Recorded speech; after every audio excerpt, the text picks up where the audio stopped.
Hey everybody, my name is Bethany and welcome to today's show. This is my special guest Frida the Frog and Pebbles the kitty cat. And today we're going to show you how to make a great children's board book.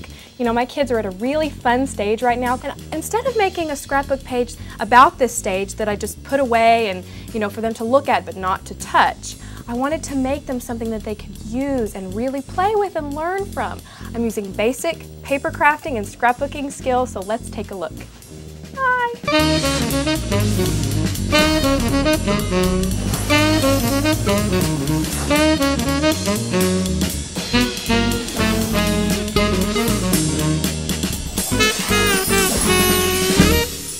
I do want to point out before we begin that we always need to keep safety in mind. Make sure that's age appropriate for your children. So let's take a look at how the book works. Inside I have these animal clues pages. And what we have right here are some animal clues text where the kids, like my oldest Colin, he can read this text and guess what type of animal it is. Then they peel the little wallet-sized photo off and they stick it on. Then Benjamin, who's really into matching, he can lift up the flap to see if he's right. And I have 5 pages that are like that, different animals, all different animals, and we're going to work right now on the cat page. So let's look right now at the elements that are going to go into the book. I have these really cute fabrics. I went to my craft store in the calico section because calico prints are usually pretty tiny, and I thought that that would be good for this book. I have some small satin ribbons, some larger ribbons, and some really colorful buttons. Some more elements that we're going to be using are 3x5 pictures of different animals. You might recognize this really cute little dog. That's my dog Harry, and all kinds of different animals.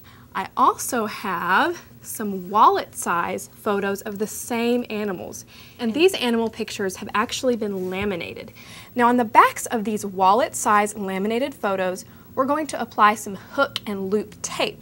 I'm going to leave the release tape on the back because when I put it in the book, I want it to go in a real precise space, and just set that aside. And of course, one of the last things we need is a book. So I'm using this 8-inch white blank board book. If you don't have a blank board book at home, just go to a used bookstore and get some used children's board books. You can paint on them and they'll work great for you. So the first thing we're going to put in our book are these animal clues pages. I made this in my word processing program, just printed it off onto some regular white cardstock. And I want to seal this because, you know, Colin's and Benjamin's little apple juice dribbles got on it.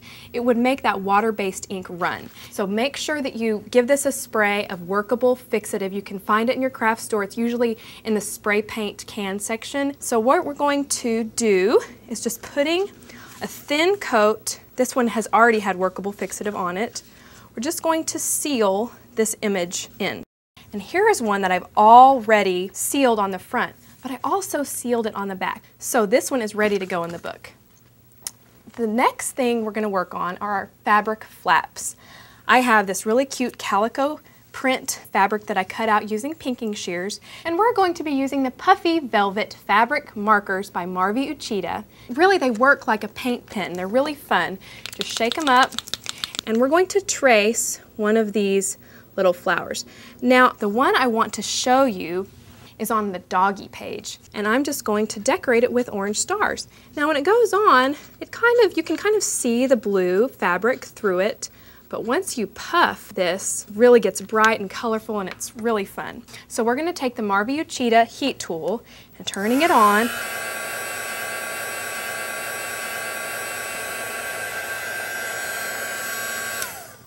Here's the blue star doggy fabric, all puffed up, and you can see how good that looks. And here's the finished cat page. You know, it's something that's really tactile for those kids to feel and touch and play with. Now we're ready to put all of these elements inside our book. I went ahead and I painted it with just some regular pink acrylic paint. Now we're ready to put in our Animal Clues cat page. Using a bristle brush instead of a foam brush this time with our same sealer and glue, we're just going to apply this liberally on the inside of the book. And so now I've finished putting my glue in. Now I'm ready to put in my Animal Clues page, and I like to put mine in at the top corner and smooth it out towards the edges. And to smooth it out even better than my finger can, I'm going to use a hard rubber brayer. We're just going to smooth it out towards the edges. Now this takes a little bit of working, but you don't want to watch me do all of that. So I have already done one. Isn't that convenient? You'll also notice that I've put some blue pattern paper on this side and adhered it inside the book and sealed it in the exact same way. I have a book that I've already put all of my animal clues in and all my pattern papers in, and I'm ready to put in my fabric flaps. We're going to be working on this doggy page first because I'm working from the back of the book to the front of the book because I want all of my fabric flaps to be in the same place.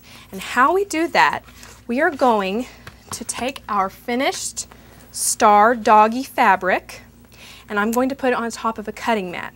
Now I'm going to be using a Japanese screw punch and we're going to be making 2 holes in each of the corners. So one hole next to the other one about 1/4 of an inch away, and it's going to twist the fabric when you do that a little bit. Now I'm going to hold one with one arm and I'm going to make sure that this side is lined up. So I'm going to put these 2 right next to each other.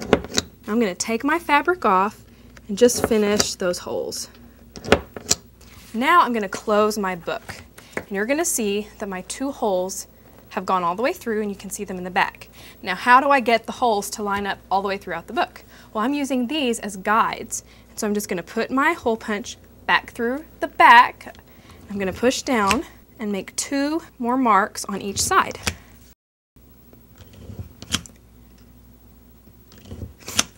And you can see that it made marks. It didn't go all the way through this page, but it definitely made marks.